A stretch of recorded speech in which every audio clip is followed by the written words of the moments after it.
Dik, dik. Laki na te. At kuya. Nagulat.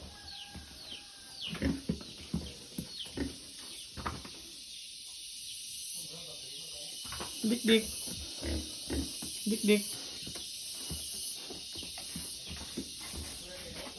Dik.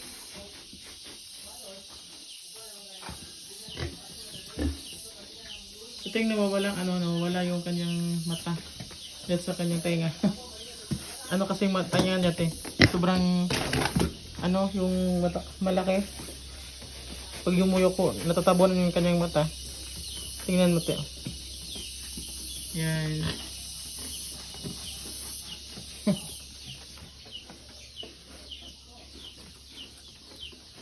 Last month nila ngayon na starter. The next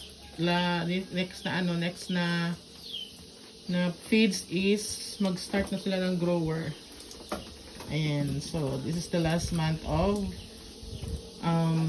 starter feeds. The next month by June 14 is we're going to change feeds with kanang grower pellets. Ano naman ang kanyang pagkain. Kanilang pagkain. Ayan. O, say hi to to Ate Angel at Kuya. Hindi na mamansin. Ayan. Oh, dadahan.